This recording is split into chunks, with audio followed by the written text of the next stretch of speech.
नमस्ते बच्चों, मैं डॉक्टर अभिराम सिंह वर्चुअल क्लास में आपका स्वागत करते हैं। आज के इस वीडियो में magnetic field due to long current carrying conductor निकालने जा रहे हैं। वैसे बच्चे जो मेरे चैनल को अभी तक सब्सक्राइब न किए हों, सब्सक्राइब कर लें, बेल आइकन को भी दबाना न भूलें ताकि मेरा नया अपडेट्स जो है उन तक डायरेक्ट पहुंच सके। साथ ही लाइक करें, शेयर करें ताकि अधिक से अधिक बच्चे इससे लाभान्वित हो सके। पिछले की वीडियो में हम लोग magnetic field due to circular loop किए थे, जिसमें बायो-सवार्ला का एप्लीकेशन था। यह भी वीडियो बायो-सवार्ला का एप्लीकेशन ही है। अब इस एप्लीकेशन में हम लोग लेटर सपोज कि यहां पर लॉन्ग कंडक्टर, सपोज कि एक लंबा कंडक्टर है। इस लंबे कंडक्टर से इसके परपेंडिकुलर डिस्टेंस r पे हम किसी पॉइंट P है जहां पर मैग्नेटिक फील्ड निकालने जा रहे हैं, और इस कंडक्टर में I करंट फ्लो हो रहा है। बच्चे यहां पर ध्यान दें कि क्या दिया हुआ है। Given a long current carrying conductor through which current I is flowing, और इस कंडक्टर से परपेंडिकुलर डिस्टेंस r पे कोई पॉइंट P है जिस पॉइंट पर हम मैग्नेटिक फील्ड निकालना जा रहे हैं। इस मैग्नेटिक फील्ड में निकालने के लिए हम बायो-सवार्ला के अनुसार magnetic field due to current element क्या लिखते हैं। Magnetic field due to current element is equal to mu 0 by 4 pi I dl sine theta upon x square या आर स्क्वायर लिखते हैं। तो सपोज क्या it is value r square. यहां पर सपोज कर लीजिए कि यह वैल्यू एक्स है, क्योंकि सेम नोटेशन हम लोग बार बार न यूज करें, डिफरेंट नोटेशन हम लोग यूज करें। लेट अस सपोज कि हियर करंट एलिमेंट इस सेंटर से O से L दूरी पर एक स्मॉल करंट एलिमेंट dl है, जो dl इस P पॉइंट से पोजीशन वेक्टर यहां से ऐसे, दिस इज r, और r makes angle theta with this one. याद रखिए, यह आपका पोजीशन वेक्टर हो गया जहां P है और यह करंट एलिमेंट है dl। इस करंट एलिमेंट से पोजीशन वेक्टर कितना एंगल बना रहा है, थीटा एंगल बना रहा है। अब इस रिलेशन में देखिए थीटा हो गया। अब मान लिया कि यहां पर यह एंगल अल्फा हो, तो अल्फा बराबर हम लोग अल्फा प्लस थीटा बराबर क्या लिखते हैं, पाई बाई 2। तो here now alpha plus theta is equal to pi by 2, theta is equal to pi by 2 minus alpha.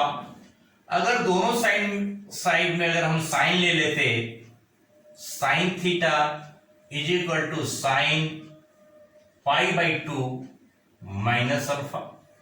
बच्चों यहां पर बहुत सिंपल सा चीज, साइन 90 माइनस अल्फा बराबर होता है कॉस अल्फा।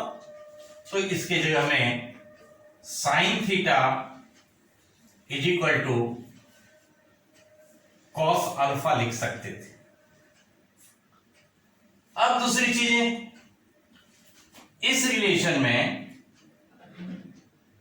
यहां पर यह अल्फा है, यह एल है, तो टेन अल्फा के बारे में क्या लिखते, नाउ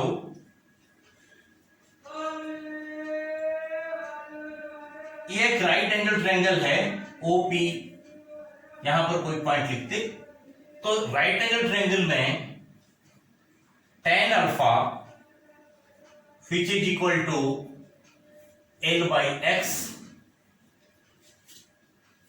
तो यहां पर L is equal to x tan alpha. अगर L को हम डिफरेंशिएट करते ऑन डिफरेंशिएशन,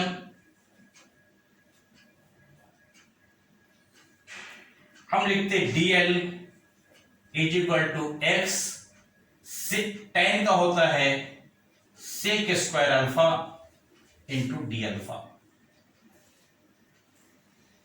तो यहां पर dl का वैल्यू हो गया x sec square alpha into d alpha. अब r को हमको x के रूप में रिप्लेस करना है, तो r हियर लिखते ये cos alpha is equal to x by r, तो r बराबर क्या लिखते x upon cos alpha is equal to x sec alpha. अब हम इस रिलेशन में वैल्यू यूज करें, क्या क्या वैल्यू यूज करना है बच्चों? तो देखिए हियर साइन थीटा की जगह में कॉस अल्फा यूज करना है, और डीएल की जगह में x sec square alpha into d alpha use करना है, और आर के जगह में एक्स सेक अल्फा यूज करना है।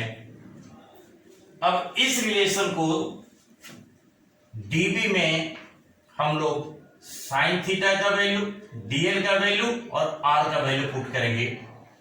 इसके कारण यार लेफ्ट हैंड साइड हम लोग वेक्टर क्वांटिटी लिखे हुए हैं, राइट हैंड साइड डायरेक्शन भी होगा, तो इस डायरेक्शन को हम लोग क्रॉस से साइन बताते हैं, तो इट इज मैग्नीट्यूड और यह डायरेक्शन है। अब इस रिलेशन में यहां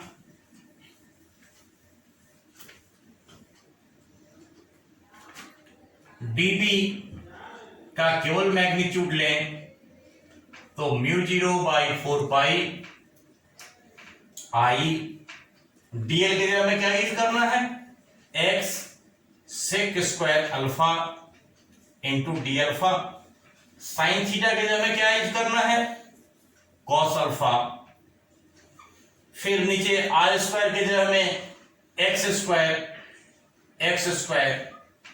सेक स्क्वायर अल्फा। देखिए बच्चों यहां से अब क्या कट रहा है, μ0 बाई 4 पाई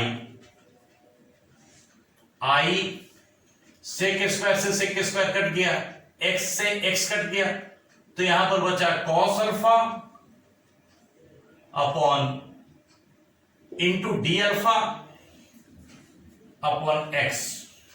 तो this is magnitude of magnetic field due to a small section dl at this point p in terms of x and in terms of alpha।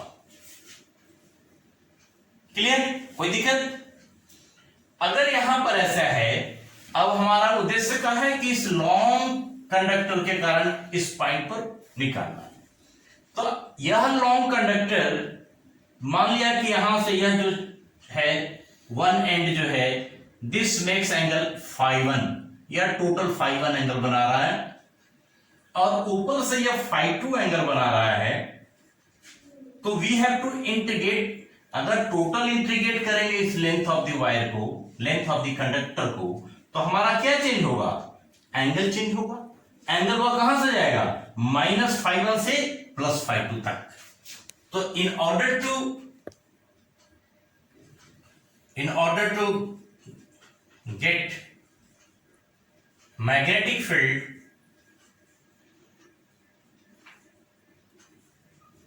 due to long conductor,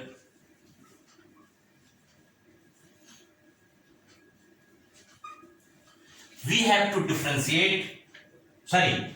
we have to integrate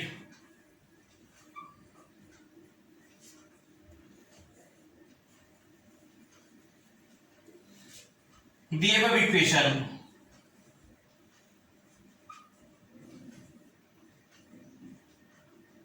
with limit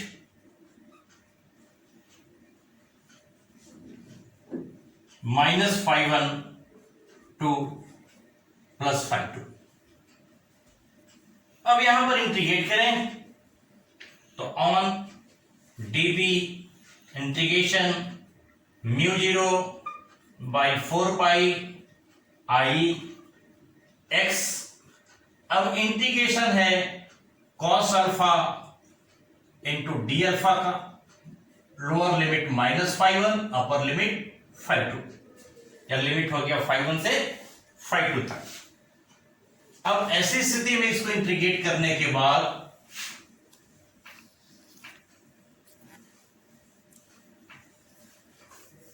हमें क्या मिल रहा है, left hand side DB का integration b is equal to mu 0 I 4 pi x. अब इसका integration मिल रहा है कॉस अल्फा का होगा sine alpha, limit minus phi 1 से माइनस फाई 2 प्लस फाई 2 तक, that is mu 0 I by 4 pi x. इसको लिखते sine phi 2 minus sine minus phi 1। और बच्चों साइन माइनस थीटा बराबर माइनस साइन थीटा होता है, तो यह माइनस यहां पर आ जाएगा, तो mu 0 I by 4 pi x into sine phi 2 plus sine phi 1 होगा। तो it is magnetic field, expression for magnetic field in terms of phi 2 and phi 1। ध्यान रखें फिर से कि क्या है यहां पर एक लॉन्ग कंडक्टर, और यह लॉन्ग कंडक्टर से परपेंडिकुलर डिस्टेंस, अगर r पर किसी पॉइंट पर मैग्नेटिक फील्ड निकालना जा रहे हैं तो ऊपर का सिरा किस पॉइंट पर और नीचे के सिरा कितना एंगल बना रहा है, यह है फाई 2 और यह है फाई 1। इसमें करंट I है, सिंपल सा चीज कि यहां पर मैग्नेटिक फील्ड मिल रहा है sine phi 2 plus sine phi 1। इस रिलेशन को बच्चे हम लोग कॉस के भी रूप में लिख सकते थे, यदि यहां पर यह एंगल फाई थीटा 1 हो, मान लिया कि थीटा 2 हो और यहां पर यह थीटा 1 है, ऐसी स्थिति में यह रिलेशन कॉस के रूप में होता है। तो यहां पर यह if the theta 1 and theta 2 is the angle made by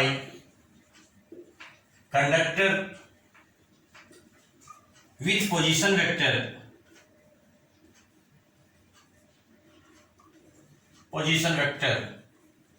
so in terms of this magnetic field is mu 0 I 4 pi x। अब यह cos theta 1 minus cos theta 2 होता है।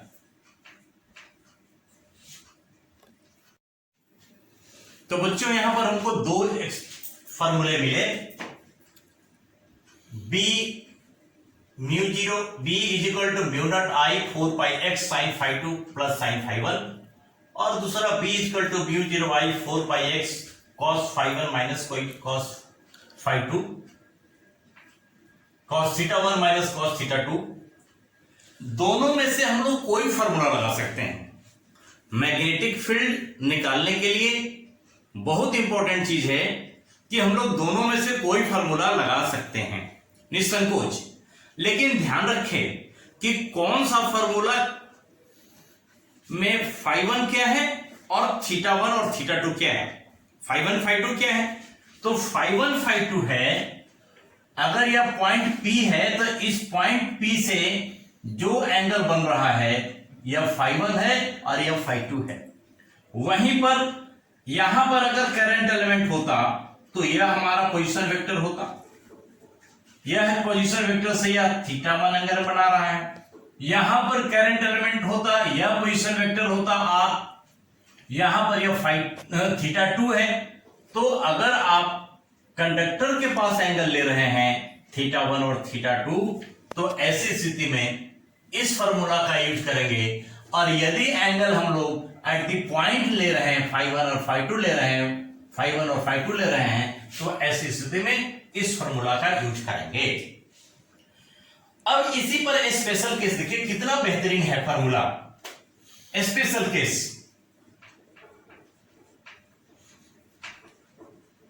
स्पेशल केस में if conductor is infinitely long, conductor is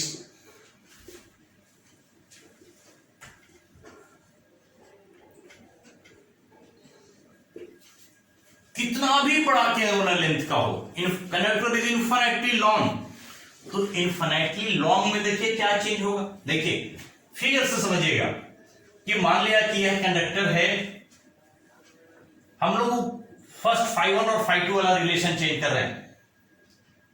तो अगर यहां पर हमारा यह पॉइंट P है और यहां से यह एंगल φ2 है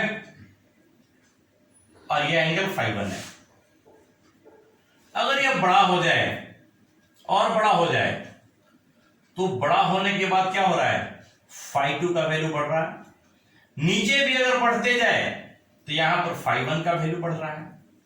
तो अगर इनफिनिटली लॉन्ग की चर्चा करते हैं तो क्या बढ़ रहा है, φ1 और φ2। φ1 और φ2 का बढ़ने का लिमिट क्या हो सकता है, एक बार आप सोच के देखिए। कुछ सेकंड के लिए मैं आपको समय दे रहा हूं सोचने के लिए, कि सोचिए कि φ1 और φ2 का क्या वैल्यू हो, जो बढ़ते बढ़ते बढ़ते बढ़ते बढ़ते बढ़ते कहां तक बढ़ सकता है। तो बस अगर मान लीजिए कि आपके हाथ ऐसे हैं, तो हाथ ऐसे हैं, ऐसे थे, अब इस हाथ को अगर फैलाते जाए फैलाते जाए फैलाते जाए, तो यह कहां तक फैल रहा है, देखिए ऐसे फैल रहा है। तो इनफिनिटली लॉन्ग के लिए ऐसा, तो यहां पर कितना एंगल बन रहा है, 90। उसी तरह यह हो जाए फिर यहां पर आके, और इधर से ऐसे ऐसे ही बढ़ रहा है, बढ़ रहा है, बढ़ते जाए, तो यह भी कितना होगा, 90। अर्थात φ1 और φ2 बढ़ बढ़ के कहां तक जा सकता है, 90 हो सकता है। तो for long conductor, infinitely long conductor φ1 is equal to 90 and φ2 is equal to also 90। तो यहां पर sin 90 प्लस sin 90 रखेंगे, तो b is equal to μ0 I by 4 pi x into sin 90 plus sin 90, 1 plus 1 that is 2, μ0 I by 4 pi x into 2 that is μ0 I by 2 pi x. तो this is magnetic field due to infinitely long conductor. याद रखिए B क्या है, B is magnitude of magnetic field due to infinitely long conductor μ0 I 4 pi x. उसी तरह magnetic field का direction निकालना होता तो इस पॉइंट पर, तो इसको हम डायरेक्शन ऑफ करंट रखते, तो ये इनसाइड बता रहा है, ऐसे हाथ में पकड़िए कंडक्टर को, तो यहां पर इनसाइड बता रहा है, तो मैग्नेटिक फील्ड का डायरेक्शन यहां पर इनसाइड होता। तो पहला केस में हम लोग देखे कि यदि इनफिनिटली लॉन्ग कंडक्टर लिया जाए तो वहां पर मैग्नेटिक फील्ड के लिए फॉर्मूला हो जा रहा है μ0 I अपॉन 2 pi x। दूसरे केस से भी ले सकते थे, यहां पर क्या ले सकते थे, अगर यह बढ़ते जाए तो φ2 बढ़ के θ2 बढ़ के 180 हो जाता और θ1 0 डिग्री हो जाता। तो ऐसी स्थिति में sin 0 1 और cos 180 -1 1 माइनस 1 करके +2 हो जाता। तो चाहे ऊपर का फॉर्मूला लगाएं या नीचे का फॉर्मूला लगाएं, चाहे कॉस में लगाएं या साइन में लगाएं, रिलेशन एक ही होगा। फिर से समझें इसको, अगर इस फॉर्मूला का हम लोग यूज करते तो कैसे होता, हमारा यह पॉइंट है आर, अगर यह बढ़ रहा है, ये देखिए यह था हमारा θ1, अगर यह जैसे ही लेंथ बढ़ा तो यह एंगल क्या हुआ, देख रहे हैं कि यहां पर थोड़ा ही बड़ा है, ये छोटा है, तो इनफिनिटली लॉन्ग के लिए यह एंगल घटते जाएगा और यह घटते घटते कहां तक घट सकता है, 0 तक घट सकता है। उसी तरह ऊपर वाला है, तो ऊपर वाला में यह आर पोजीशन है, जैसे ऊपर की ओर गए तो यह एंगल बढ़ा, यह एंगल बढ़ा। तो इस रिलेशन में जैसे जैसे लॉन्ग कंडक्टर की बात कर रहे हैं तो θ1 की वैल्यू घट रही है और θ2 की वैल्यू बढ़ रही है। θ1 का मिनिमम वैल्यू 0 होगा और θ2 का मैक्सिमम वैल्यू 180 होगा। तो इस रिलेशन में देखिए फिर यहां से जो हम लोग निकाल सकते हैं, कैसे,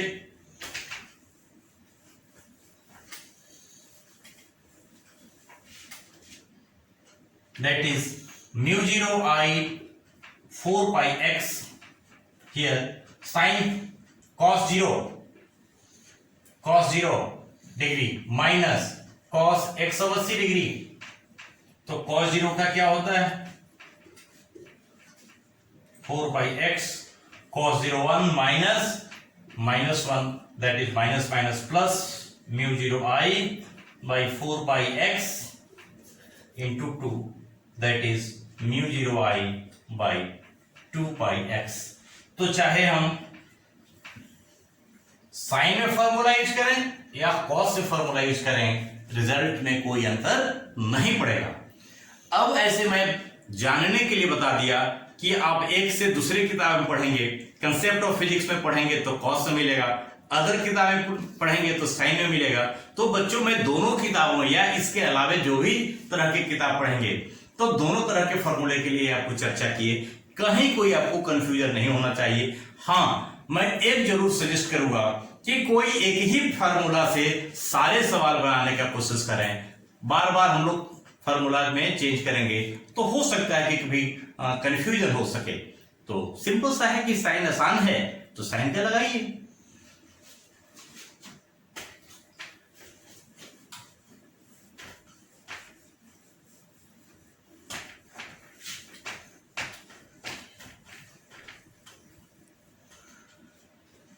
स्पेशल केस सेकेंड,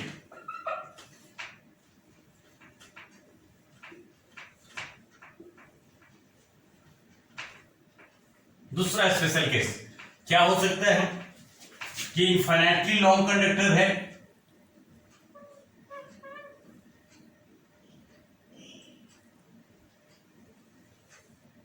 इस इनफाइनाइटली लॉन्ग कंडक्टर के वन एंड पर निकालने के लिए कह रहा है। Here suppose it is infinitely long conductor through which current I is flowing and we have to find magnetic field at one end at a distance r। तो यहां पर देखिए सिंपल सा क्या है कि यह जैसे इनफाइनाइटली लॉन्ग कंडक्टर है तो इधर तो कोई एंगल बन नहीं रहा है, कोई क्यों कंडक्टर नहीं है, तो φ1 खत्म हो गया, φ1 हो गया 0 और ऊपर φ2 बढ़ के कितना हो जाएगा, φ2 इज 90 डिग्री। तो ऐसी स्थिति में B is equal to μ0 I by here 4 pi x, यहां पर x रिलेशन था, 4 pi x यहां पर sine φ1 plus sine φ2 for magnetic field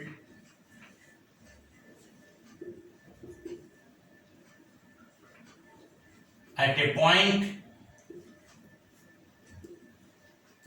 on one end, एक किनारे पर निकालना है। तो फॉर दिस केस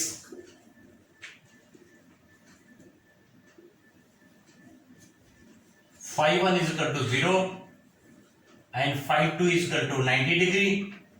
तो in this relation B is equal to μ0 I by 4 pi x गुना 1 जोड़ 0 that is μ0 I 4 pi x होगा।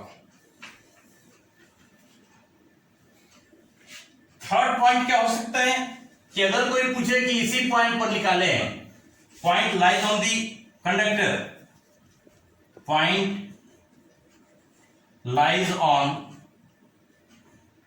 the current carrying conductor,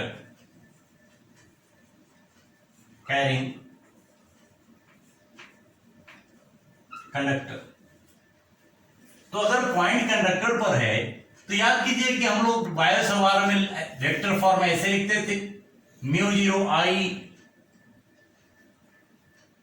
I dl cross r, here r का क्यूब और इधर था 4 पाई। तो लेंथ और पोजीशन वेक्टर अगर दोनों ही डायरेक्शन में हैं तो आइडियल क्रॉस आर क्या होगा, 0 होगा। तो magnetic field on the current carrying conductor itself उसी के लाइन में 0 होगा। तो प्यारे बच्चों, आज हम लोग कंडक्टर के केस में 2-3 केसेस डिस्कस किया। पहला केस किया कि अगर फाइनाइट लेंथ लॉन्ग कंडक्टर है तो उस लॉन्ग कंडक्टर से परपेंडिकुलर डिस्टेंस पर मैग्नेटिक फील्ड क्या होगा। इसके लिए हम लोग निकाले formula B equal to mu 0 mu naught I 4 pi x into sine φ1 plus φ2। अगर इसको इनफाइनाइटली लॉन्ग कर देते तो φ1 और φ2 का दोनों का वैल्यू 90 हो जाता, तो वो दोनों जुड़कर। इसके बाद तीसरा निकाले कि अगर वन एंड पर कितना होगा और फिर निकाले कि उस कंडक्टर पर क्या होगा। तो इस तरह आज आपको लॉन्ग कंडक्टर के कारण निकालें। तो पुनः बच्चों, मेरा वीडियो आपको कैसा लगा, लाइक करना, कमेंट करना न भूलेंगे। वैसे बच्चे जो अभी मेरे चैनल को शेयर नहीं किए हैं, शेयर करेंगे। Thank you once more.